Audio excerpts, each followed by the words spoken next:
अरिहन्ताडं नमो सिद्धाडं नमो आयरियाडं नमो उवज्झायाडं नमो लोये सविसाहूडम् मङ्गलं भगवान् वीरो मङ्गलं गौतमो गणे मङ्गलं कुन्दकुन्दाद्यो जैनधर्मोऽस्तु मङ्गलम् सर्वमङ्गलमाङ्गल्यं सर्वकल्याणकारकं प्रधानं सर्वधर्माणां जैनं जयतु शासनम् जैनं जयतु शासनम्।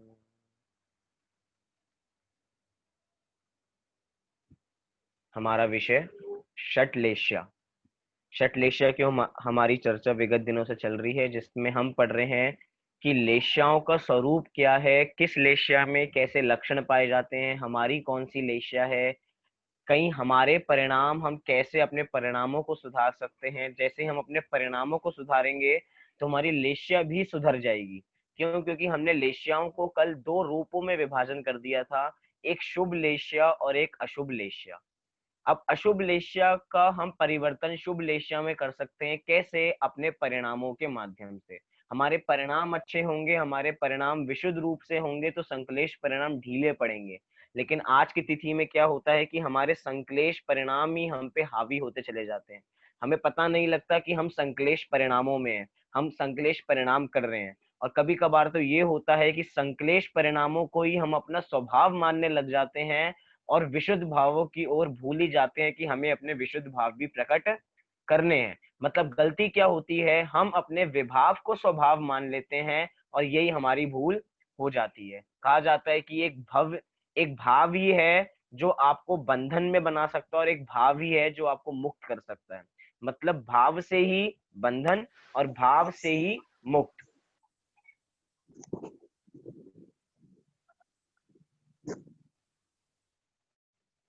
भाव से ही बंधन और भाव से ही मुक्त दशा हो सकती है। तो मतलब अपने ऊपर डिपेंड है कि हमें कैसे भाव करने हैं। हमें सच्ची में मुक्त होना है तो परिणाम कैसे करने हैं, और सच्ची में संसार में ही बंधे रहना है तो कैसे परिणाम करने हैं। चलिए, कल तक हमने कृष्ण लेश्या की बात की थी कि कृष्ण लेश्या वाले जीव कैसे होते हैं, क्योंकि 6 लेश्याएं बताई थी। 6 लेश्याओं में से कृष्ण, नील, कापोत, पीत, पद्म, शुक्ल, इसके अंदर धीरे धीरे जैसे हम जाते रहते हैं, इसके अंदर परिणाम मंद या कहें कि तीव्र तम से प्रारंभ होते हैं और तीव्र तम से प्रारंभ होके धीरे धीरे वो कम होके मंद तम तक चले जाते हैं। तो हमें अपने परिणामों के बारे में देखना है कि हमारे परिणाम कैसे हैं। कल कृष्ण लेश्या का लक्षण जल्दी से 2 मिनट में देख लेते हैं कि हमने क्या देखा था, जिससे हम थोड़ा भेद विज्ञान कर पाए कि हम अगली वाली लेश्या में जो लक्षण पढ़ेंगे हमें कुछ कंफ्यूजन ना हो जाए। तो कृष्ण लेश्या का लक्षण बताया था कि जो जीव बहुत प्रचंड हो, जिनको बहुत गुस्सा आता हो, जो अपना बैर भाव नहीं छोड़ते हैं, जो युद्ध करने का ही जिनका स्वभाव होता है, हर समय लड़ने की इच्छा करती है, जो धर्म और दया से रहित होते हैं, और कैसे होते हैं, दुष्ट होते हैं, किसी की भी सुनते नहीं है, किसी के वश नहीं आते, मतलब कि गुरुजन समझाएं तो समझते नहीं है, उनकी बात को झुटला देते हैं, ऐसे होते हैं कृष्ण लेश्या वाले जीव। संक्षेप में कहा था, जो अपने बारे में ही सोचते हैं, किसी और के बारे में नहीं सोचते, खुद भी फल नहीं खाएंगे और सामने वाले को भी फल खाने नहीं देंगे। मतलब खुद का तो बुरा हो ही रहा है और सामने वाले का भी बुरा करके ही ये कृष्ण लेश्या वाले जीव छोड़ते हैं, ऐसे इनका स्वभाव होता है। आइए, नील लेश्या का लक्षण। अगली लेश्या कौन सी है? नील लेश्या। नील अर्थात नीला, मतलब कि अभी हम जो लेश्या पढ़ रहे हैं कृष्ण लेश्या, वो थी काली। काली से नीली थोड़ी अच्छी है। क्या कहा? काली से नीली थोड़ी अच्छी है, लेकिन उसके बावजूद भी किसी का म्यूट खुला हुआ है।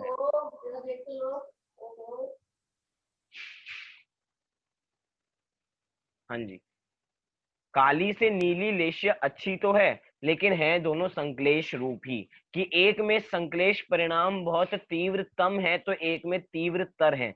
तीव्रतम परिणामों से तीव्रतर परिणाम अच्छे तो हैं कंपैरिजन में, लेकिन उसके बावजूद भी परिणाम तो तीव्रतर ही हैं। मतलब कि नील लेशिया अभी कोई अच्छी लेशिया नहीं है, इसके अंदर भी हमारे परिणाम बहुत बुरे ही होते हैं।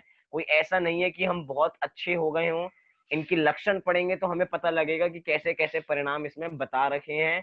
कहीं अगर हमें ऐसे लक्षण मिलते हैं तो उनका अभाव करने का हम प्रयास करें कि हमें ऐसे लक्षण कभी भी पाए जाने नहीं चाहिए।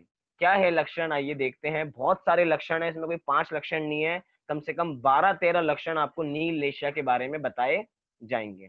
आइए पहला लक्षण देखते हैं। पहला है कि काम करने में मंद होना। मतलब कि नील लेशिया का पहला लक्षण काम करने में मंद होना, जो काम करने में चतुर ना हो, या कहें कि जो उसको काम करने में कोई मजा ना आता हो। काम अर्थात कोई भी कार्य, जो भी उसको कार्य दिया गया हो उसको करने में वो बुद्धिपूर्वक वो कार्य ना करता हो, या बहुत उल्लास से कार्य ना करता हो, बहुत मंद मंद गति से काम करता हो, अरुचि भाव से काम करता हो। देखिए, काम करने में मंद होने का इधर धर्म से अर्थ मत ले लेना। क्यों? क्योंकि अभी धर्म तो नील लेशिया वाले को है ही नहीं, वो तो उसके ओर रुचिकर ही नहीं होता है। संश्लेष परिणामों से कभी भी धर्म नहीं किया जा सकता। पूजन वगैरह, पूजन व्रत आदि संश्लेष परिणामों में नहीं होते। तो ये काम करना, ये लौकिक कामों की ही बात चल रही है जो हम संसार के काम करते हैं। तो उन कामों को करने में भी इतना मंद होना, अर्थात हित अहित का विचार नहीं होना कि क्या काम मेरे लिए अच्छा है, क्या काम मेरे लिए बुरा है।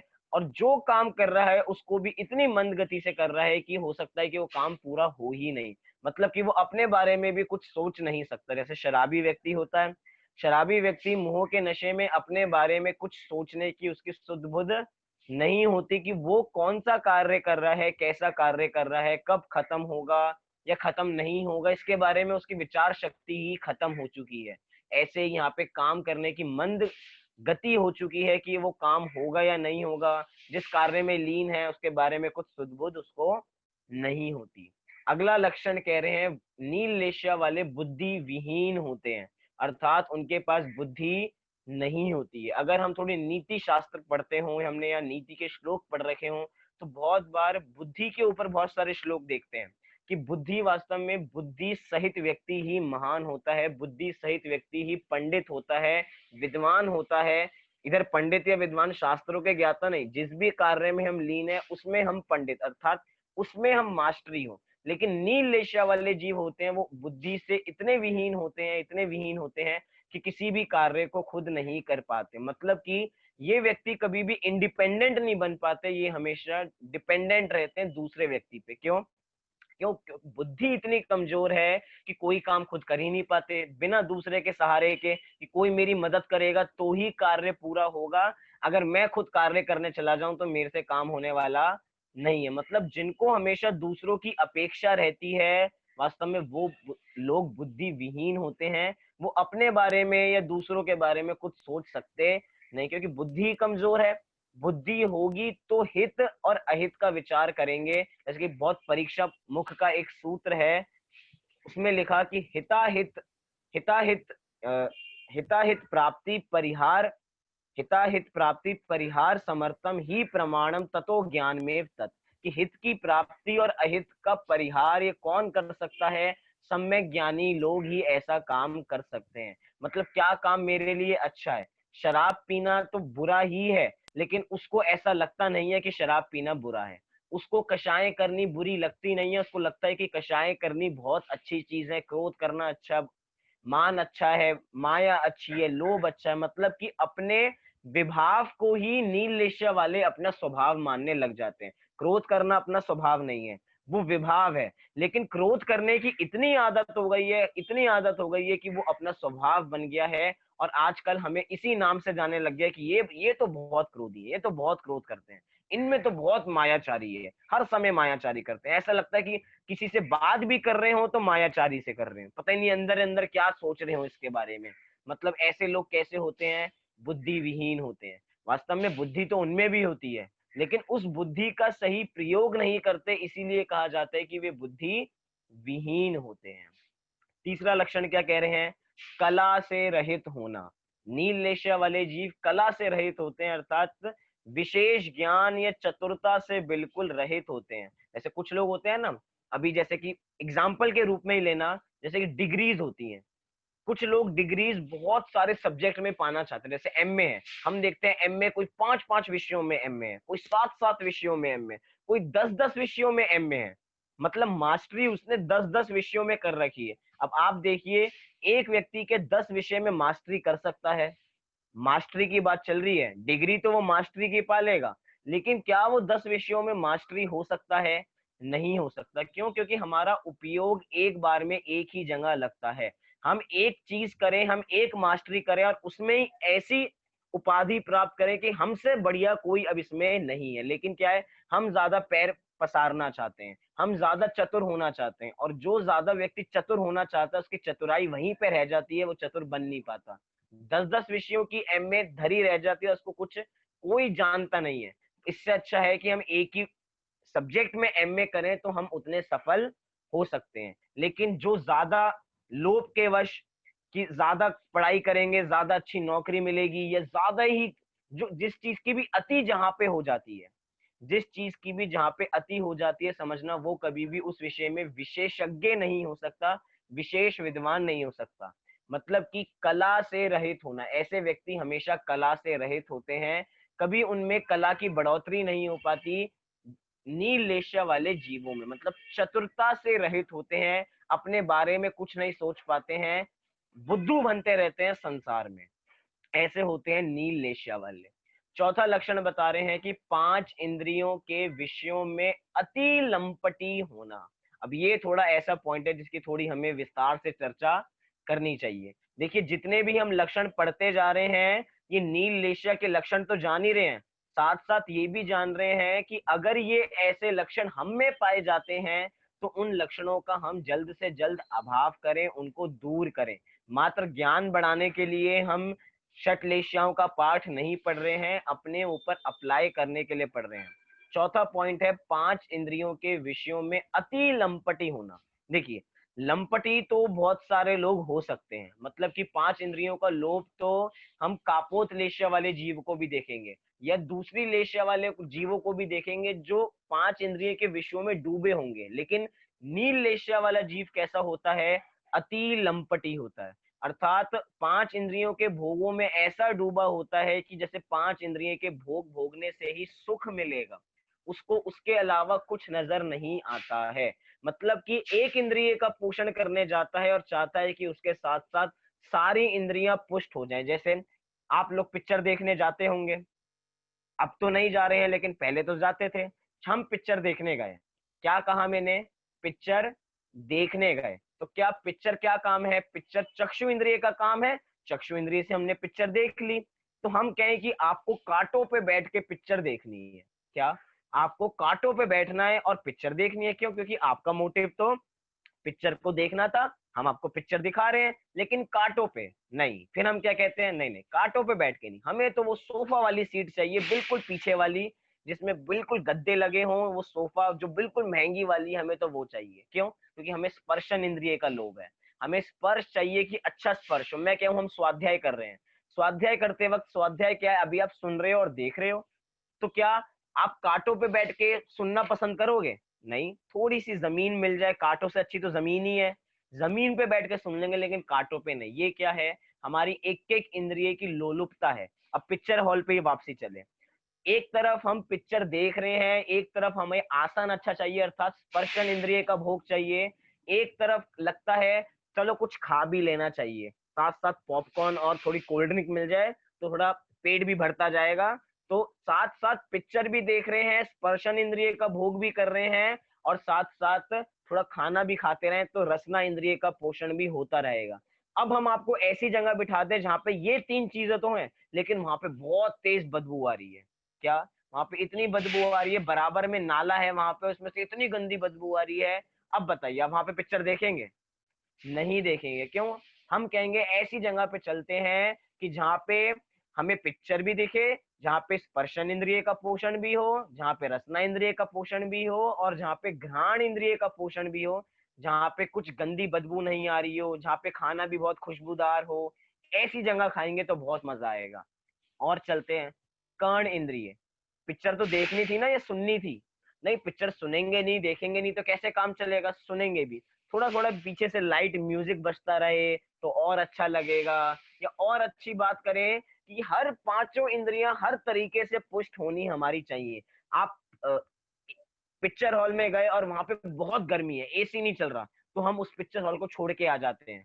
पहले सारे फीचर्स चेक कर लेते हैं क्या इसमें सब कुछ मिलने वाला है, तो देखने जाते हैं। मतलब ये आपको समझ में आ रहा है?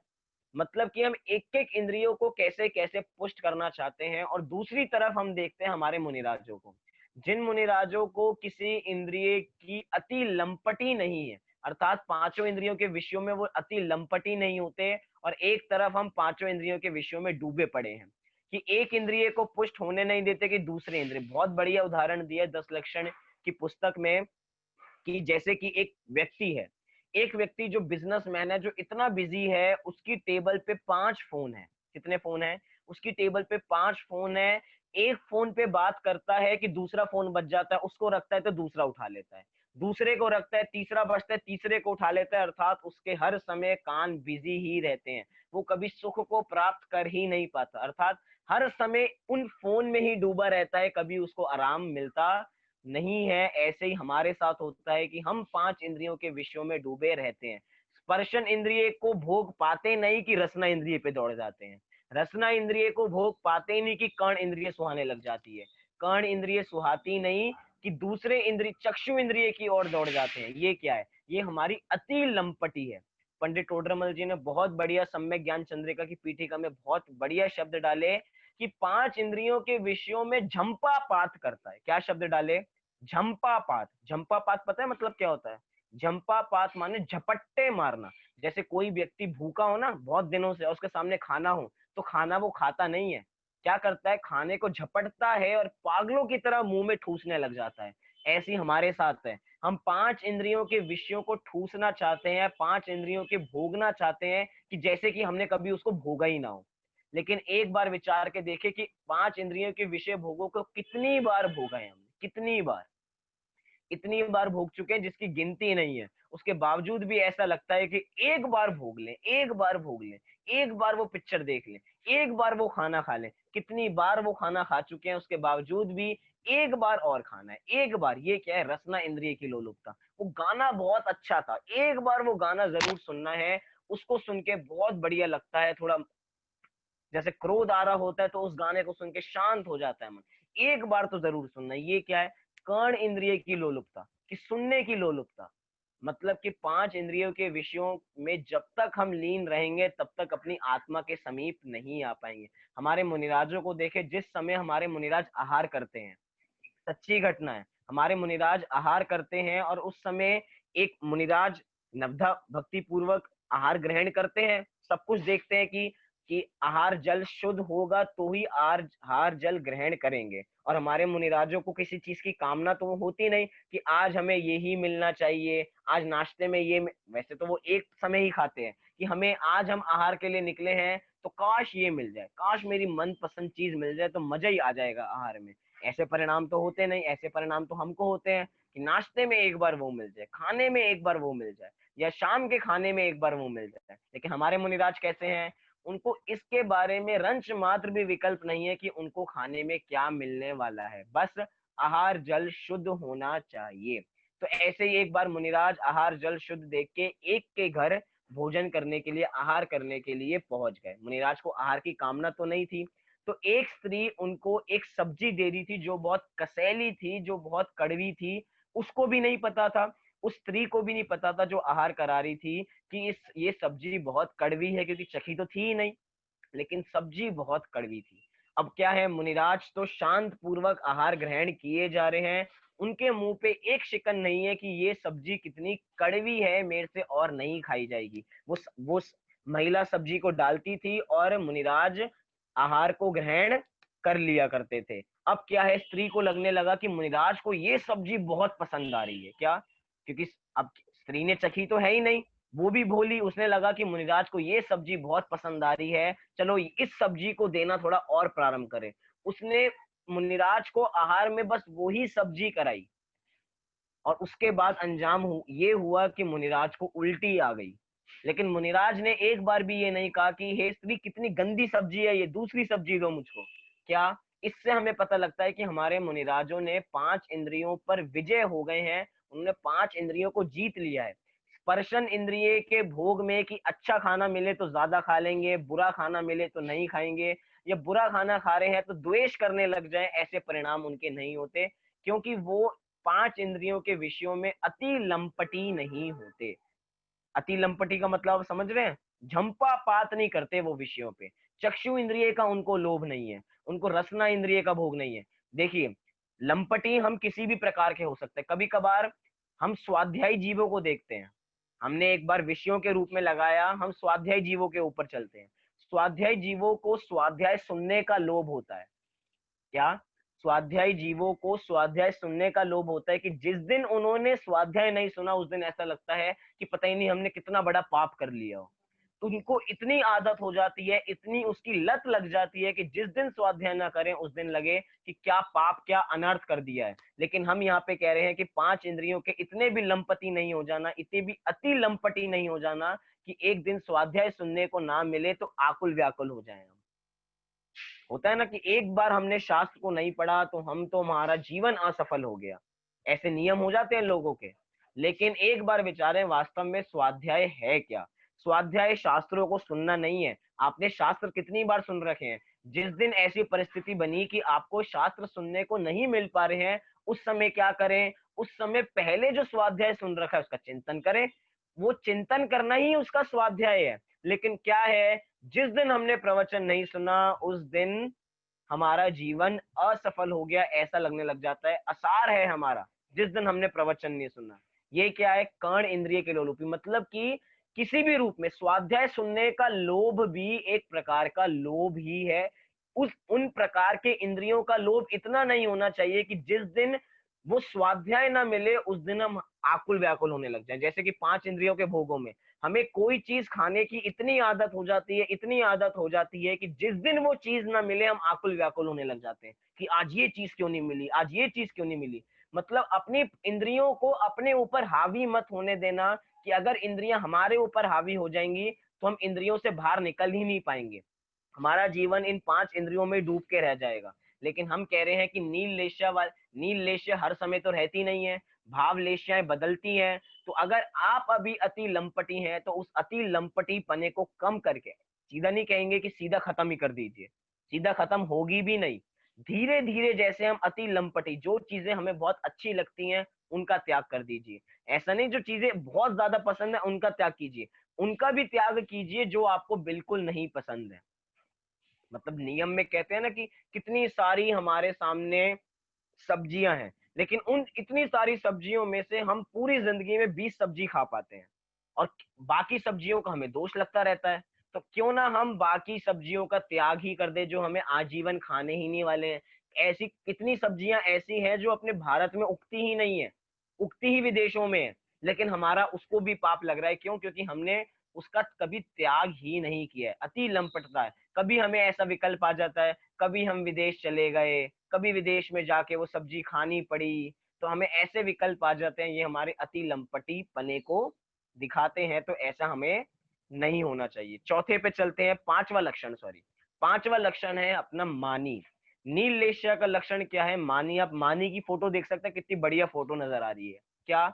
एक व्यक्ति अपने को शीशे में देख रहा है और देख रहा है कि मैं सबसे ऊंचा हूं। क्यों? ताज पहन रखा है ना, ताज, ताज जो पहन लेता है उसको ऐसा लगता है कि मैं ही संसार में ऊंचा हूं और मेरे से ऊंचा कोई भी नहीं है। कभी कभार मान अपने ऊपर इतना हावी होने लग जाता है, इतना हावी कि दूसरे का हम मान के रूप में दूसरे का अपमान करना चालू कर देते हैं। क्या?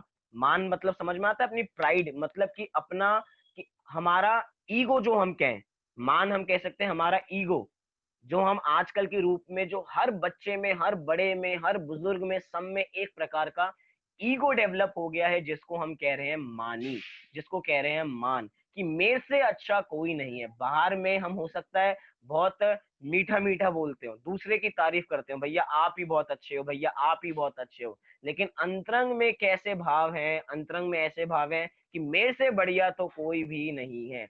हो सकता है कि दूसरे बढ़िया हो, लेकिन मेरे से बढ़िया कोई जगत में हो नहीं सकता। बहुत बढ़िया बात। हम जब 10 लक्षण पर्वों की ही करते हैं, एक होता है स्वाभिमान और एक होता है अभिमान। क्या? एक होता है स्वाभिमान और एक होता है अभिमान। अभिमान क्या होता है? अभिमान के मद में चूर होके हम अपना स्वरूप भूल जाते हैं। और कभी भी व्यक्ति को अपना स्वाभिमान नहीं खोना चाहिए, मतलब अपना कभी भी स्वाभिमान किसी को बेचना नहीं चाहिए।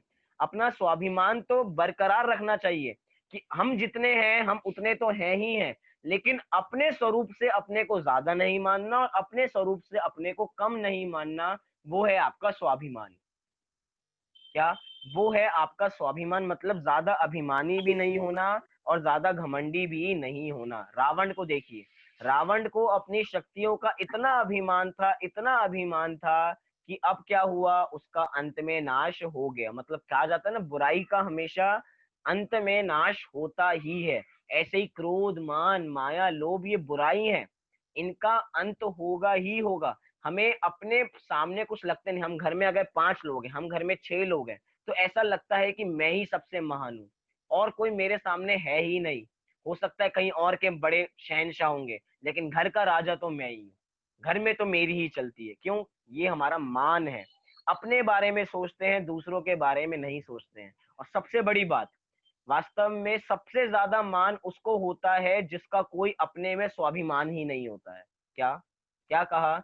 सबसे ज्यादा मान उसको होता है जिसका अपना कुछ स्वाभिमान ही नहीं होता है, अर्थात वो कहीं कुछ नहीं है, उसके बावजूद भी उसको व्यर्थ का घमंड होता है कि मैं सबसे ज्यादा जगत में महान हूँ। जैसे मद होता है ना, मद। मद वास्तव में किसको होता है? ज्ञानी को मद नहीं होता, अज्ञानी को ज्ञान मद होता है। ज्ञानियों को कभी भी ज्ञान मद नहीं होता, अज्ञानियों को ज्ञान मद होता है कि मुझे सबसे ज्यादा ज्ञान है। ऐसे ही मानी कौन होता है, कौन अपने को अभिमान करता है? जिसका कोई मान नहीं है, वो अपने को मानता है कि मैं जगत में सबसे ज्यादा मानी हूं, मेरे से बड़ा कोई नहीं है। वास्तव में एक बार नजर घुमा के देखे तो पता लगे कि वो कहाँ है वास्तव में। वो अपने घर में बैठ के सोचता रहता है कि मैं सबसे महान हूँ। एक बार घर से बाहर निकल के देखे कि लोग जगत में और भी तुमसे महान हैं, तुमसे और भी ज्यादा तरक्की कर रहे हैं, तुम कहीं पे भी नहीं हो। लेकिन इस व्यक्ति को ऐसा अभिमान हो जाता है कि मैं सबसे बड़ा हूँ। छोटे छोटे बच्चों को, हम लोगों को भी, बच्चों की बात क्या करें, हम जितने अभी कक्षा सुन रहे हैं, आजकल की जो प्रॉब्लम है, ईगो प्रॉब्लम, छोटे से बच्चों को ठेस पहुंच जाती है कि इन्होंने मेरे इन्होंने मेरी बात नहीं सुनी। कभी कभार हो जाता है ना, मैंने कुछ काम कहा और इन्होंने मेरी बात टाल दी। ऐसा कैसे हो सकता है? मैंने काम करने को कहा था कि ये काम कर दो, इन्होंने ये नहीं सुना। इन्होंने तो मेरे मान को ठेस पहुंचा दिया है, इनसे मैं कभी बात नहीं करूंगा, ये मेरी इज्जत नहीं करते हैं। ऐसे भाव आने लग जाते हैं। ये क्या है? हम अपनी बातों के सामने अपने ईगो को खड़ा कर देते हैं कि ईगो मेरा सामने इतना है कि हमारा ईगो हर्ट होने लग जाता है। एक बच्चा, एक छोटा सा बच्चा सुबह 9 बजे रोना चालू उसने कर दिया। उससे पूछा कि भैया तुम रो क्यों रहे हो? कह रहे मेरे लग गई थी। पूछा कि कब लगी थी? तो कह रहे 6 बजे लग गई थी। तो अब क्यों रो रहे हो? क्यों? 6 बजे किसी ने देखा ही नहीं था कि जब मैं रो रहा था, इसलिए मैं 9 बजे रोना मैंने प्रारंभ कर दिया। उसकी ईगो इतनी हर्ट हो गई कि उसको किसी ने सिंपैथी नहीं दी। सिंपैथी नहीं दी, ऐसा हो जाता है। सच्ची घटना हो सकती है। हम भी दूसरों के सामने प्रिटेंड करने लग जाते हैं कि हम कितने दुखी हैं। जब हमारे सामने 10 लोग होते हैं तब हम अपना दुखड़ा दुखड़ा गाना चालू करते हैं, जब कोई नहीं होता तब नहीं करते। दुखड़ा तो 1 घंटे पहले का था, लेकिन उसको 1 घंटे बाद गाते हैं। हो सकता है सालों तक गाते रहें। क्यों? क्योंकि जब तक उससे हमें सिंपैथी मिल रही है, हम सिंपैथी गेन करते रहते हैं। 1 साल पहले लगी थी, लेकिन उस 1 साल पहले की चोट की सिंपैथी हम अभी भी ले रहे हैं कि 1 साल पहले हमें लग गई थी, तो सामने वाला आपको थोड़ी सिंपैथी दे देता है। अच्छा लग गई थी, हाँ हमारे भी लगी थी, लेकिन घबराने की बात नहीं है। इसमें ही हम अभिमानी हो जाते हैं। देखो सामने वाले हमारे बारे में कितना सोचते हैं, लेकिन वो सोचने का क्या मतलब? चोट लगी थी 1 साल पहले और रो रहे हैं अब। एक व्यक्ति को अभिमान हो जाता है क्लास में फर्स्ट और सेकंड। क्लास में एक ही बच्चा फर्स्ट आता है और दूसरा बच्चा सेकंड आता है। अब सेकंड आए वाले बच्चे को इतना दुख होता है, इतना दुख कि मैं फर्स्ट क्यों नहीं आया, फर्स्ट क्यों नहीं आया। अब जो सेकंड का उसका सुख है ना, क्लास में वो अकेला ही बच्चा सेकंड आया है, क्लास में अकेला वो बच्चा सेकंड आया और वो दुख मना रहा है कि मैं फर्स्ट नहीं आया। वो उस बात का सुख नहीं मना रहा कि मैं क्लास में सेकंड आया हूं और कोई सेकंड नहीं आया, अगली बार फर्स्ट की कोशिश करूंगा। लेकिन वो इस बात में दुखी है कि मैं फर्स्ट क्यों नहीं आया। अब वर्तमान के जो सुख उसको मिल रहा था, उसने उस सुख को भी खो दिया। एक अभिमान में कि मेरे ईगो को ठेस पहुंच गई कि मैं फर्स्ट क्यों नहीं आया, मैंने मेहनत बहुत की थी उसके बावजूद भी मैं फर्स्ट नहीं आया। ये मान का लक्षण हो सकता है, नीलेश्या का लक्षण हो सकता है। आगे चलते हैं। अगला है नीलेश्या का लक्षण, छठा लक्षण मायावी। क्या? नीलेश्या वाले जीव बहुत मायावी होते हैं, अर्थात मायाचार से सहित होते हैं। मायाचार से सहित अर्थात उनके मन में हर समय कपट ही चलता रहता है। हर समय दूसरों के बारे में, दूसरों को कैसे ठगा जाए, दूसरों को कैसे बुद्धू बनाया जाए, ये है मायाचारी। ये क्या है? ये है मायाचारी, दूसरे इंसान को बुद्धू कैसे बनाया जाए। वास्तव में जो जो इंसान दूसरे को बुद्धू बना रहा है, सामने वाला बुद्धू नहीं बन रहा, वो खुद बुद्धू बन रहा है और सामने वाले को सोच रहा है कि मैंने सामने वाले व्यक्ति को बुद्धू बना दिया। वास्तव में वो खुद गड्ढे में गिर चुका है। कहावत है ना, जो दूसरों के लिए गड्ढे खोदते हैं वो उसमें खुद ही गिर जाते हैं। जो सोचते हैं कि वो जगत के सबसे ज्यादा मायाचारी हैं, हो सकता है उनको अपनी मायाचार से जगत में कुछ प्रसिद्धि मिल जाए। क्योंकि हम देखते हैं, कहते हैं ना कि आजकल जितने भी इंसान ईमानदार होते हैं उनकी कोई इज्जत नहीं होती, और जितने भी मायाचारी हैं उनको जगत में बहुत इज्जत मिलती है। वो जो इज्जत मिल रही है मायाचार के बल पे, वो कुछ समय की है, वो अधिक समय टिकने वाली नहीं है। क्योंकि मायाचारी इंसान को डुबाती ही है। क्योंकि जिस समय उस व्यक्ति को पता लगेगा कि इस व्यक्ति ने मेरे साथ धोखा किया था, उस समय उसको इतना ठेस पहुंचेगा कि वो उससे सारा काम तोड़ देगा। जितना भी उसने उसके साथ व्यापार किया था, उसका जो रिलेशन बना था, वो सब टूट जाएगा एक मायाचार के बल पे। हमारी भी मायाचारी हो सकती है कि हम अच्छी चीज के बदले में बुरी चीज दे देते। जैसे अभी सब्जियों के रूप में जो जैसे होता है ना कि ऊपर ऊपर अच्छी सब्जी रखे हैं, ऊपर ऊपर अच्छे फल रखे हैं, और नीचे सड़े हुए फल निकाल के थैली में डाल के दे दिए। ये क्या है? ये मायाचार है। उस सब्जी वाले को, उस फल वाले को अभी तो पैसे मिल चुके हैं, मायाचारी उसने की, उसको अभी तत्काल में पैसे मिल गए हैं, लेकिन वो पैसे आए कैसे हैं? वो पैसे मायाचारी से आए हैं, तो वो पैसे मायाचार में ही जाएंगे, अर्थात पाप में ही डूबने वाले हैं। अभी उन पैसों पे वो बहुत घमंड कर रहा है कि हमने असली सामान के नाम पे नकली सामान बेच दिया, तो बहुत खुश हो रहा है। लेकिन जब उसकी भांडा फूटेगा, तब उसको पता लगेगा कि उसकी मायाचारी कितनी हावी थी। मतलब कि ये मायाचारी यही तो है कि आज हम बड़े से बड़े लोगों को जेल में देखते हैं, बड़े से बड़े लोग घोटाला करके विदेश भाग जाते हैं, चाहे उसमें कोई भी हो, नीरव मोदी हो, अपने माल्या हो, ये सब क्या है? मायाचारी हैं। मायाचारी से अपने को महान बनाना चाहा था, लेकिन अब ऐसी स्थिति आई है कि बार बार गिड़गिड़ाते हैं कि भैया हमें माफ कर दो, हम 10 गुना पैसा देके भी चुकाना।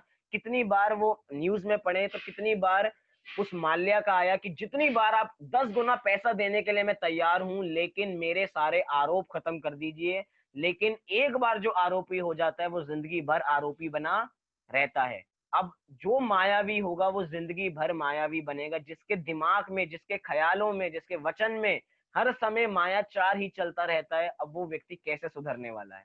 लेकिन चिंता मत करिए, भावलेशा है बदल जाती है। नीललेशा, आप ऐसे मायाचारी हैं कि दूसरों के बारे में बुरा सोचते हैं, दूसरों की तरक्की से जलते हैं। ईर्ष्या ना होती ना, ईर्ष्या, कि दूसरों की तरक्की से जलना, वो क्या है कि मायाचारी, ये भी मायाचारी है। अलग अलग मायाचारी के प्रकार हैं, ये भी नीललेशा का लक्षण है। जल्दी से आगे बढ़ते हैं। अगला है आलसी। क्या? सातवां लक्षण आलसी। सातवें लक्षण को पढ़ के लग रहा होगा भैया अब आइए हमारी बात। तो अभी तक तो ऐसा लग रहा था किसी और की बात चल रही थी, क्योंकि जो फोटो इसमें दिखा रखी है ऐसा लग रहा है कि ये लक्षण हमारा ही है। लॉकडाउन में इतने दिनों से घर पे पड़े हुए हैं, और शायद हमारी भी स्थिति ऐसी ही होगी। थोड़ा फोटो को जूम करके भी आप देख सकते हैं, नहीं तो मैं दिखाता हूँ कि ये व्यक्ति कैसा है। क्या ऐसी स्थिति हमारी नहीं है? हम भी घर में एक सोफे में या अपने बिस्तरों में ऐसे पड़े हुए हैं, हाथ में टीवी का रिमोट है, साइड में कोल्ड ड्रिंक रखी है और हाथ में पॉपकॉर्न है। घर में बैठ के और आलसी काम कर रहे हैं, अर्थात आलसी प्रवृत्ति के होते जा रहे हैं दिन पे दिन। मतलब हम कर्मठ नहीं रह रहे हैं, हमें कुछ कार्य करने का उत्साह नहीं है, ये हो रहे हैं हम आलसी। धर्म कार्यों में तो हम आलसी हैं ही हैं। जब भी धर्म की बात की जाती है तो कहा जाता है क्या बात कर रहे हो धर्म की, धर्म बाद में कर लेंगे, अभी तो कहीं और चलते हैं। जैसे कि अगर आपके पास दो ऑप्शन आए कि आपको पिक्चर देखनी है या 1 घंटा प्रवचन सुनना है, तो क्या कहेंगे? अरे प्रवचन तो जिंदगी भर सुनते रहेंगे, एक बार पिक्चर तो जरूर देख लें। ये क्या है? ये हम आलसी हैं प्रवचन को सुनने के रूप में, प्रवचन के सुनने के रूप में हम आलसी हैं, और अन्य जगत के कार्यों में हम पूरे प्रबल है कि हम अन्य कार्यों को तो बहुत चतुरता से करते हैं, लेकिन जैसे ही धर्म की बात आती है तो कहते हैं हमसे धर्म नहीं होने वाला। हम धर्म कार्यों में आलसी बनते हैं, क्या धर्म को करने में आलसी बनते हैं और जगत के कार्यों को करने में अधिक उत्साह दिखाते हैं? ऐसा क्यों? उत्साह तो आपका वही था ना, उसी उत्साह को आपने किस में डाला? आपका उत्साह था इन्वेस्टमेंट, उसका रिटर्न क्या था? आपका धर्म था, या उस वो आपका उत्साह था, उस आपने इन्वेस्ट कर दिया उसको कहाँ पे? जगत के कार्यों में। उत्साह तो वही था, लेकिन अब हमारी इन्वेस्टमेंट कहाँ हो रही है हमें ये देखना है। हम अपने उत्साह की इन्वेस्टमेंट जगत के कार्यों में करते हैं तो हमें पाप ही मिलने वाला है, और हम अपने उत्साह को अगर हम धर्म कार्यों में लगाते हैं, अपने आलस्य को छोड़ते हैं, तो उसका वैसा ही फल मिलने वाला है। क्यों? क्योंकि हम वीर्य की परिभाषा पढ़ते हैं। वीर्य की परिभाषा क्या है? कि उल्लास, मतलब कि आप रुचि, मतलब कि जिस कार्य में आपको रुचि होती है वहीं पे आपका वीर्य खर्च होता है। क्या? जिस कार्य में आपकी रुचि होगी वहीं पे उसका वीर्य खर्च होगा। जैसे बहुत लोगों को अभी मजा नहीं आ रहा होगा, क्यों? क्योंकि उनको उत्साह नहीं आ रहा है प्रवचन सुनने का, कि हाँ ये मेरी बात चल रही है, इसको सुन के मैं अपना कल्याण कर सकता हूँ। हो सकता है लोगों को लग रहा हो ये तो भैया जैन शास्त्रों की बात चल रही है, तो बोलते ही रहते हैं, नील लेशिया की बात है, ठीक है हमारी बात थोड़ी चल रही है। लेकिन नहीं, हो सकता है इन लक्षणों में हम भी हों। सावधानी पूर्वक देखें, एक एक लक्षण को सुने कि आलसी अगर हम ऐसे हैं, इस व्यक्ति की तरह आलसी हैं, तो हम अपने आलस्य को छोड़ें, कर्मठ बने। आठवां लक्षण क्या है? आठवां लक्षण बताया, जिसके अभिप्राय का कोई और ना जान सके। मतलब कि हम अपनी मन की बातें अपने तक ही रह जाएं। मतलब कि मन में कुछ और सोचता है, वचन में कुछ और बोलता है, और क्रिया में कुछ करता है। वो पंक्ति है ना कि मन में क्या, पूजन की पंक्तियां हैं वो, क्रिया कुछ की कुछ होती है। मतलब क्रिया कुछ की कुछ होती है, वो पहले की पंक्ति है कि मन में व्यक्ति कुछ और सोचता है, वचन में कुछ और बोलता है, और जो वचन में बोला है क्रिया में तो कुछ और ही करता है। मतलब उसके अभिप्राय का कोई ठिकाना नहीं है। हम उसके अभिप्राय को पकड़ नहीं सकते कि सामने वाला व्यक्ति अगले समय में क्या करने वाला है। क्यों? क्योंकि उसके मन वचन काय में इतनी विविधता है, इतनी विविधता है कि उसके बारे में पता ही नहीं कर सकते। बोलता है कि बाहर जा रहा हूं और बैठा घर में है, मन ही मन सोच रहा है कि ऑस्ट्रेलिया घूम रहा हूं। मतलब कि हमें जैसे फोन पे होता है ना, किसी से फोन पे बात करते हैं, तो फोन पे बात करते हुए क्या बोलते हैं? बैठे होंगे अपने घर में, लेकिन क्या बोलते हैं? हाँ बस पहुंचने ही वाला हूँ, अभी बस 5 मिनट में पहुंचने वाला हूँ, अभी घर से निकला नहीं है, उसके बावजूद भी बोलता है बस अभी मैं पहुंचने ही वाला हूँ 5 मिनट में। ये क्या है? मन में कुछ और चल रहा है। मन में चल रहा है कि उसके घर जाना ही नहीं है, वचन में बोल रहा है कि वचन में पहुंचने वाला हूँ, और क्रिया में अपने घर पे बैठा हुआ है। मन में क्या ठान लिया कि सामने वाले के घर जाना ही नहीं है, वचन में बोल रहा है कि अभी आ रहा हूँ, बस 2 मिनट में आ रहा हूँ, पहुंच ही गया, बस गेट तो खोलो तुम, तुम्हारा जैसे ही गेट खोलोगे तुम्हारे गेट के सामने होऊंगा। और क्रिया में क्या है? अपने घर पे आराम से बैठा है। मतलब मन वचन काय की कितनी विविधता है। हमारे साथ भी ऐसा ही है, धर्म के कार्यों में हम इसको लगाएं। हमारे मन वचन काय की अलग अलग चीजें क्या है। मैं कहता हूँ कौन कौन जीव मोक्ष जाना चाहते हैं? कौन कौन जीव मोक्ष जाना चाहते हैं? अभी देखो मैंने और बंद कर रखी है, मतलब वो मैं वीडियो नहीं देख पा रहा हूँ, लेकिन मैं देख रहा हूँ कि आप सब लोग कह रहे होंगे कि हम सब मोक्ष जाना चाहते हैं, हम सब मोक्ष जाना चाहते हैं। ठीक है, आपके वचनों में निकल रहा है कि आप मोक्ष जाना चाहते हो। एक बार अपने मन को टटोल के देखो कि क्या आप सच्ची में मोक्ष जाना चाहते हो?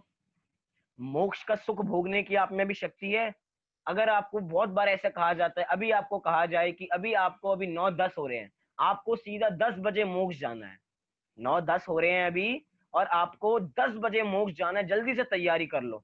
तो अगर ऐसी अपॉर्चुनिटी हमारे सामने आ जाए तो हम कहेंगे थोड़ा सा समय और दे दीजिए।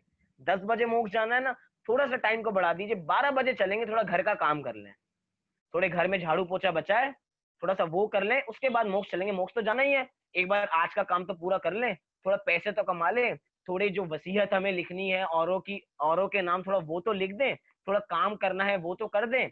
मतलब कि अगर हमें मोक्ष जाने की इच्छा शब्द वचनों से तो जताते हैं कि हमें मोक्ष जाना है, हमें मोक्ष जाना है, नारे लगाते हैं ऐसे, उसके बावजूद भी हमारे मन में क्या चलता है? भैया अभी मोक्ष नहीं जाना, अभी तो हमें संसार में बहुत कुछ करना बचा है, अभी तो हम ऑस्ट्रेलिया नहीं गए हैं, अभी हमने वर्ल्ड टूर नहीं किया है, अभी तो वर्ल्ड टूर करना बचा है, हाँ ठीक है, मंदिर की बात, मंदिर में तो ऐसा ही कहा जाता है कि मोक्ष जाना है, लेकिन हमें पता है कि मोक्ष जाना ही नहीं जाना है। मतलब मंदिर की बात मंदिर तक ही सीमित है, मोक्ष जाना है हाँ ठीक है, आत्मा में सुख होगा, ठीक है होगा सुख, हमें क्या करना, हमें आत्मा से कुछ थोड़ी करना है, हमें तो अपने पंच इंद्रिय विषयों में ही डूबे रहना है। क्या मन में ये चलता रहता है, ये क्या है, वचन में कुछ और बोल रहे हैं, क्रिया में तो कुछ का कुछ ही करते हैं, और मन के अंदर अगड़म तगड़म चल रहा है, कुछ और ही चल रहा है। ये क्या है, ये मन वचन काय की विरूपता है। जब तक मन वचन काय एक जैसे नहीं होते, कि जो हम अपने मन में सोचते हैं वो ही अपने वचन में लाते हैं और वो ही हमारी क्रियाओं में आता है, तब तक हम सफल नहीं हो सकते। हमारे मुनिराज सफल क्यों होते हैं, जगत में मैं किसी सफल व्यक्ति की बात नहीं कर रहा जो बहुत लाखों रुपए कमाता, वो सफल नहीं है। सफल कौन है, जो मुनिराज मोक्ष मार्ग पे आरूढ़ होते हैं और जो मोक्ष पर पहुंचते हैं, वे मुनिराज सफल हैं। क्यों, क्योंकि उनके जो अभिप्राय में रहता है वही उनके वचनों में निकलता है और वही उनकी क्रियाओं में निकलता है। हमारे मुनिराज कभी ऐसे वचन नहीं बोलेंगे जाओ बेटा अपना कल्याण करो, अपना संसार बढ़ाओ। क्या आपने कभी किसी मुनिराज को ऐसा बोलते हुए सुना है कि जाओ बेटा अपना कल्याण करो, खूब तरक्की करो, अपनी दुकान बढ़ाओ? कोई मुनिराज ऐसे कथन नहीं करेंगे, कभी जगत को बढ़ाने का उपदेश नहीं देंगे। क्यों, क्योंकि उनके अभिप्राय में कभी भी जगत को बढ़ाने का अभिप्राय नहीं होता। हमेशा आपको ऐसा ही उपदेश देंगे कि जाओ, आप भी कहाँ जाओ, आप भी मोक्ष जाओ, आप भी मेरी तरह बन जाओ। जो खुद मुक्त हो चुके हैं, जो खुद संसार को छोड़ के आए हैं, वे संसार को बढ़ाने का उपदेश दे ही नहीं सकते और देते ही नहीं है कि जाओ बेटा कल्याण करो। कि हम तो हम हमने अपनी नैया पार कर ली, लेकिन हम तुम्हारी नैया पार करने नहीं देंगे, ऐसे कभी मुनिराजों का अभिप्राय नहीं होता। इसलिए मुनिराजों की नील लेशा भी नहीं होती। आया कुछ समझ में? 9वां पॉइंट, पॉइंट की तो कितनी हम बात करें, बहुत विस्तार कर सकते हैं, लेकिन बहुत सारी बातें हैं। 9वां पॉइंट क्या है, निद्रा बहुल होना।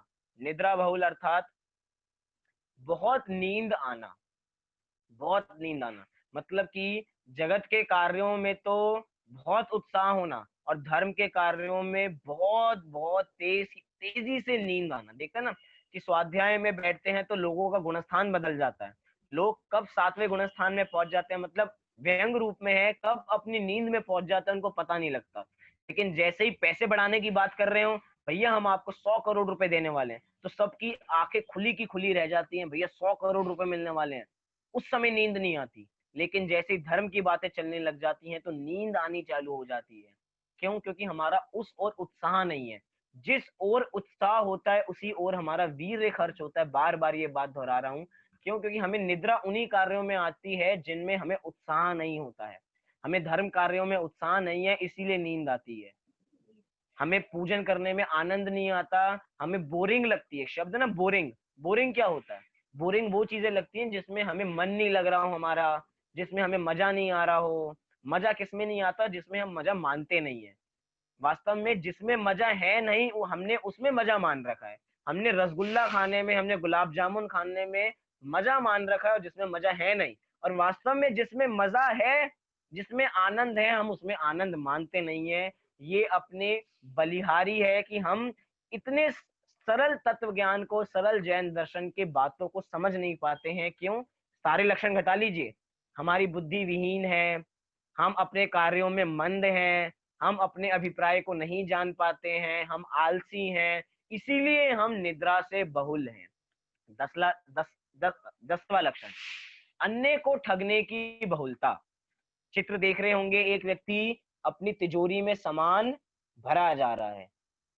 मतलब कि ये सेठ की एक फोटो है, जो सेठ बार बार क्या कर रहा है, अन्य को ठगने की बहुलता है। मतलब अन्य व्यक्ति को कैसे ठगा जाए, कि असली असली वस्तु के नाम पे नकली वस्तु कैसी बेची जाए, ज्यादा से ज्यादा मुनाफा कैसे कमाया जाए, ये है अन्य को ठगने की बहुलता।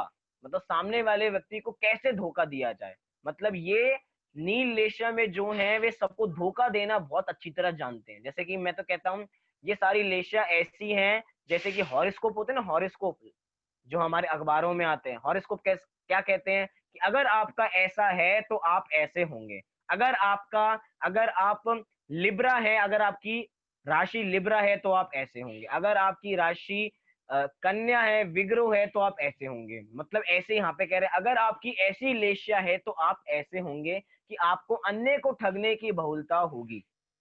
और अगर उल्टा लगाएं, आपको अन्य की ठगने की आप में बहुत आदत है, तो समझना आपकी नील लेशा है, आपके बहुत संकलेश परिणाम है। क्यों? क्योंकि बिना संकलेश परिणामों के किसी को ठगना संभव नहीं है।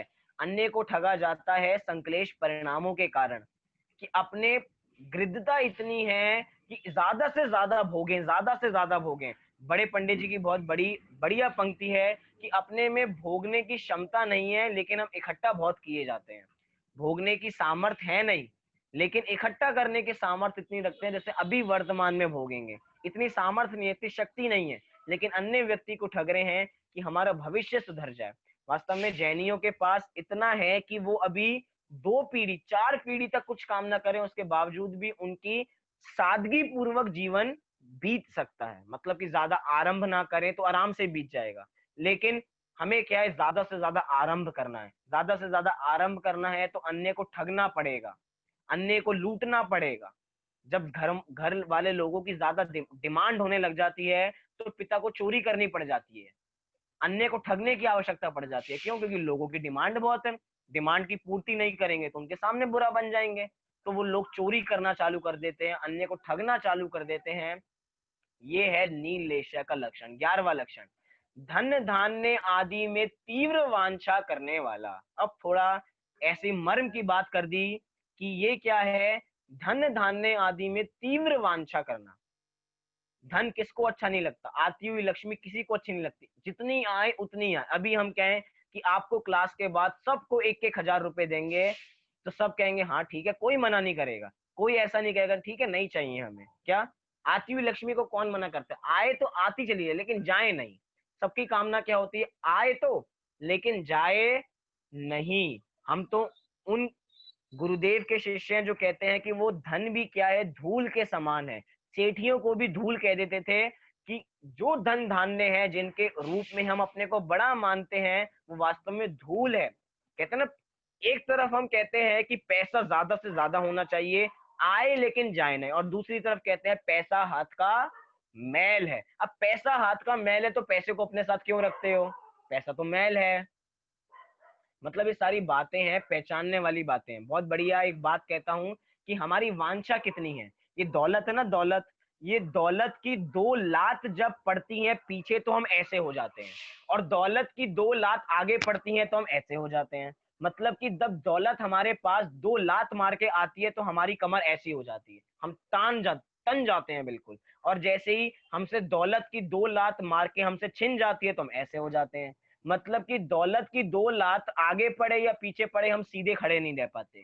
और जिनको सीधा खड़ा रहना है, उनको दौलत का राग छोड़ना पड़ेगा, उनको दौलत की तीव्र वांछा छोड़नी पड़ेगी, जिसकी तीव्र वांछा की वजह से हम संसार में फंसे हुए हैं।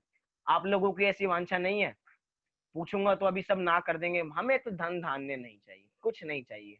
लेकिन बार बार इसी का प्रयास करते हैं कि हम अपना धन कैसे बढ़ाएं, हम अपना व्यापार कैसे बढ़ाएं हर कार्यों में। मतलब कि ये चीजें ऐसी हैं, हम आगे पढ़ते जा रहे हैं, आगे पाठ पीछे सपाट। धर्म के कार्यों में ये पढ़ते हैं कि धन धान्य आदि से तीव्र वांछा होती है और हमारी नील लेशा है, और हमें नील लेशा को खत्म करना चाहिए। और एक तरफ हमारा संतोष खत्म नहीं होता, हम लिमिटेड पैसों में संतोष धारण नहीं कर पाते। 1 लाख रुपए हमने इकट्ठे कर लिए, अब 1 लाख पे संतुष्ट हो जाएंगे? नहीं। अब उसको 2 लाख कैसे बनाए? 2 लाख इकट्ठे कर लिए, अब 3 लाख कैसे बनाए? मैं कहता हूं जो व्यक्तियों के पास 60 लाख रुपए भी हैं, वो 60 लाख रुपए वाले भी सुखी नहीं है। क्यों? क्योंकि वो 60 लाख को 70 लाख बनाना चाहते हैं। 60 लाख बहुत बड़ी इनकम होती है, जिसमें हम आराम से जीवन जी सकते हैं। अब हम वो निवृत्त हो सकते हैं, अब वो धर्म कार्यों में लग सकते हैं, लेकिन नहीं करना है। ऐसी हमारी वांछा है, हम अपना धन को बढ़ाना चाहते हैं। क्यों? क्योंकि उसमें हमारी तीव्र वांछा है। धन बढ़ाने की बात नहीं कर रहे, यहाँ पे बात कर रहे हैं तीव्र वांछा की। धन धान्य तो एक उदाहरण है, क्योंकि आदि भी लिखा है। हमारे किसी भी कार्य में तीव्र वांछा होगी, तीव्र इच्छा होगी, तो हमें उस चीज की कभी प्राप्ति होने वाली नहीं है। जिनकी इसकी ओर इच्छा नहीं होती, जिनकी इस ओर वांछा नहीं होती, वास्तव में उनको इतना सब कुछ सहज मिलता चला जाता है। हम ज्ञानी जीव देखते हैं, ज्ञानी जीवों को कोई किसी चीज की आकुलता नहीं होती। क्यों? क्योंकि उनको वांछा नहीं है। बिना वांछा किए भी उनको सब कुछ मिलता चला जाता है। हम जिस अभिमान के पीछे भागते हैं, उनको वो अभिमान या कहें उनको वो मान खुद मिलता है, उनको चाहिए नहीं पड़ता है। ये क्या है, उनको वांछा नहीं है। तो जैसे ही हम अपनी तीव्र वांछा खत्म करेंगे भोगों के प्रति, तो हमारी नील लेशा भी बदल जाएगी। अगले जल्दी से 3, चले इसके लक्षण हो चुके हैं, 11 ही लक्षण थे इसके बारे में, मुझे लगा 3 और लक्षण थे। तो ये सब हैं हमारे नील लेशा के लक्षण, 11 लक्षण की नील लेशा वाले जीव वास्तव में कैसे होते हैं। आपको कुछ समझ में आ रहा है? ऐसा लग रहा है कि हमारी नील लेशा है तो उस नील लेशा को बदलना चाहिए। अगर ऐसे परिणाम आते हैं, भोगों के प्रति ज्यादा वांछा होती है, तो भोगों के प्रति वांछा कम कीजिए। भोगों को कम करने की बात नहीं कर रहे, आप भोगों के प्रति वांछा कम कर दीजिए, आपके भोग ऑटोमेटिक कम हो जाएंगे। भोग कम करने की, आपको अपने परिग्रह कम करने की जरूरत नहीं है, परिग्रह की ओर आप अपना वांछा कम कर दीजिए, ऑटोमेटिकली परिग्रह कम हो जाएगा, उससे राग खत्म हो जाएगा। हमारा राग क्या है, हमारे घर में इतनी एक्स्ट्रा चीजें हमारे घर में भर रखी हैं जिनका हमें कभी प्रयोग नहीं आने वाला।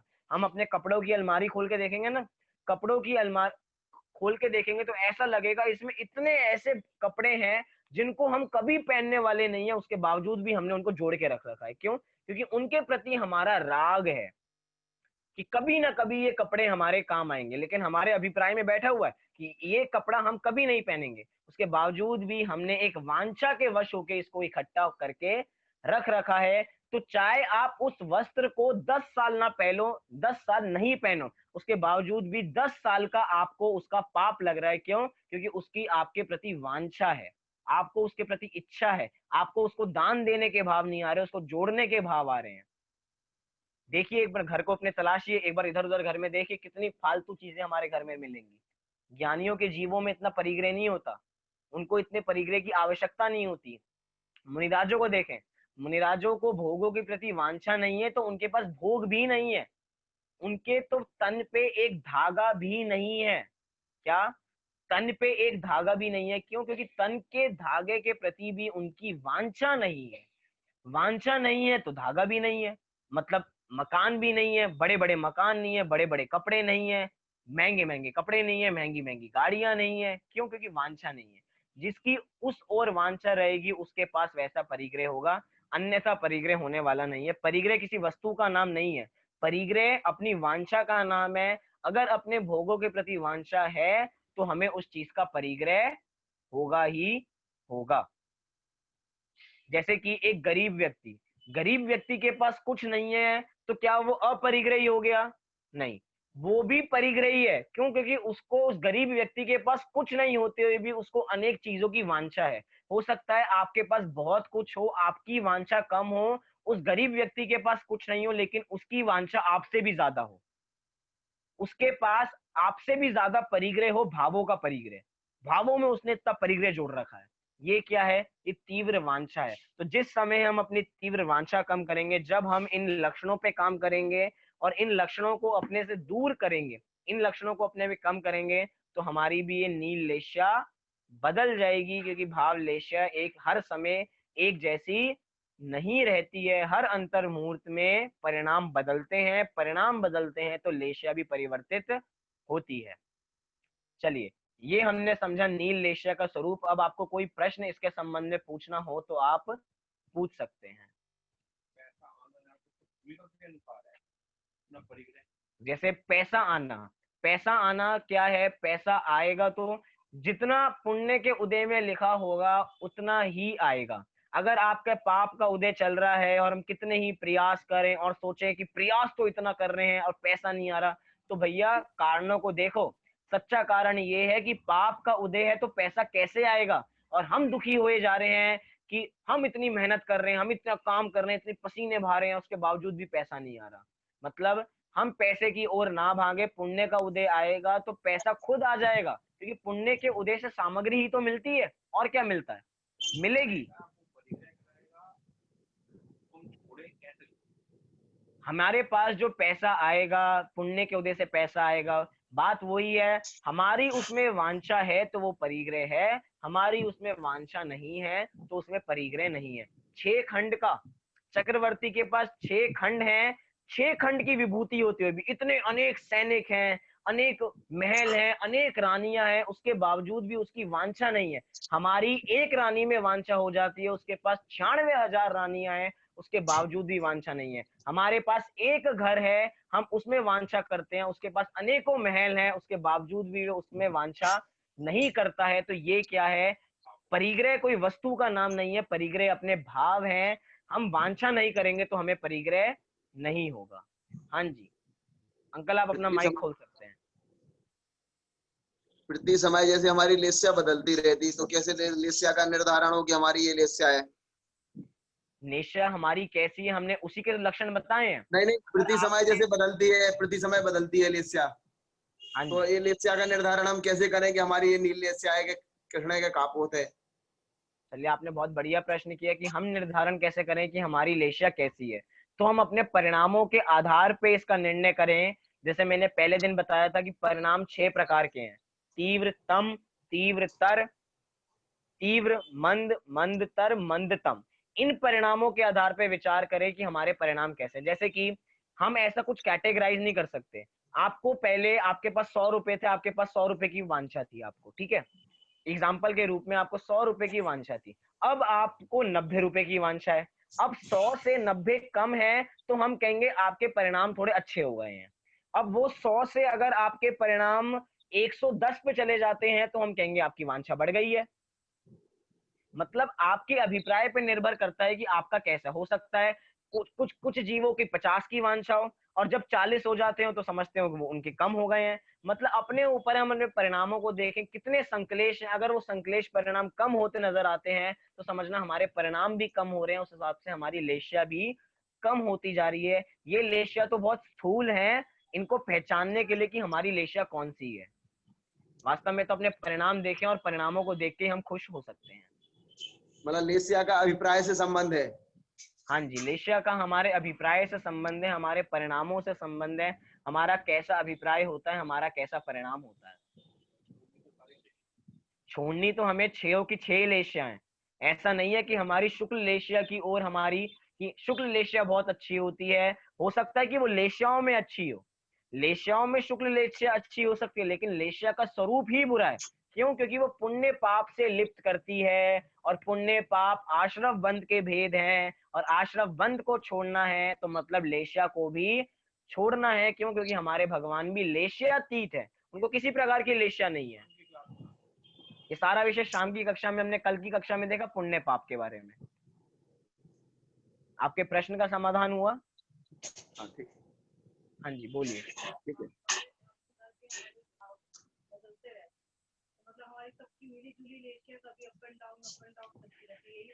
मतलब कि हमारे भाव हर समय ऊंचे नीचे होते रहते हैं, कभी उतार कभी चढ़ाव, कभी चढ़ाव हो जाता है परिणामों में, कभी उतार हो जाता है। मतलब हमारी लेशा में भी उतार चढ़ाव चलता रहता है। अभी थोड़े दिनों में जब अब 6 लेशिया पढ़ लेंगे, थोड़ी गजब बात भी बताऊंगा। अभी तो हम समझ रहे हैं कि एक लेशिया से हमारी दूसरी लेशिया बदल रही है, लेकिन ऐसा भी है कि हमारी कृष्ण लेशिया से भी बाद में कृष्ण लेशिया हो सकती है। उसके बारे में बाद में विचार करेंगे। अभी तो ये देखिए कि एक लेशिया से, नील लेशिया से कापोत में आ सकते हैं, कापोत से फिर कृष्ण में जा सकते हैं। लेकिन बाद में जब अंत में बात करेंगे तो बात करेंगे कि कृष्ण लेशिया से बदल के कृष्ण लेशिया भी हो सकती है। वो कृष्ण लेशिया बदल के फिर से कृष्ण लेशिया हो सकती है, क्योंकि कृष्ण लेशिया के भी कितने सारे प्रकार हैं। अभी कृष्ण लेशिया के 10 प्रकार थे, तो अभी 1 नंबर का प्रकार था, उसके बाद 5 नंबर का प्रकार हुआ, उसके बाद 10 नंबर का प्रकार हुआ। ऐसे अनंत कृष्ण लेशिया के प्रकार हो सकते हैं। तो अभी कौन सा है, बाद में कौन सा है, ये हमारे परिणामों पे डिपेंड करता है। हाँ जी, अभी किसी को कोई प्रश्न है?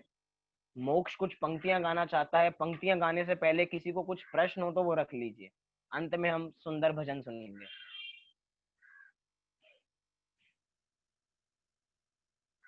चलिए बोलिए मोक्ष।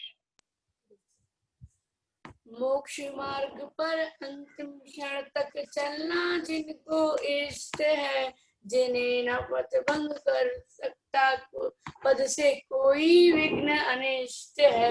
दृढ़ता जिनकी है अपार और जिनका साहस अनिम्य है, और धैर्य आज्ञा है, जिनकी है निस्वार्थ भावना, उठ झप घट घट साथ साथ, जिनकी है निस्वार्थ भावना, सतगुरु का निष्काम है। जग के उन सब मुनि राजों को मेरा नम्र प्रणाम है। बहुत बढ़िया भजन कि हमारे जगत के सभी मुनिराजों को प्रणाम है। कैसे मुनिराजों को प्रणाम है? जिनको जगत से किसी भी प्रकार की अपेक्षा नहीं है, ऐसे मुनिराजों को जिन्होंने पंच इंद्रियों के भोगों को छोड़ दिया है। बहुत बढ़िया। अभी हमने नील लेशिया को समझा, कल हम कापोत लेशिया को समझेंगे कि कापोत लेशिया का स्वरूप क्या है। वास्तव में कापोत लेशिया का स्वरूप समझने योग्य है। क्यों? क्योंकि कापोत लेशिया एक ऐसी है जिसके माध्यम से हम चाहें अपने परिणामों को बदल के नील लेशिया में ला सकते हैं, और कापोत लेशिया के परिणामों को और अच्छा कर दें तो उन्हीं परिणामों को हम पीत लेशिया में लेके जा सकते हैं। मतलब टर्निंग पॉइंट आपके लिए सिद्ध होगा ये कापोत लेशिया। तो उस विषय को कल की कक्षा में जरूर सुने। शाम की कक्षा यथा समय 8 बजे रहेगी, सब उसमें भी जुड़े। अभी सब 9 बार नमोकार मंत्र का पाठ करेंगे।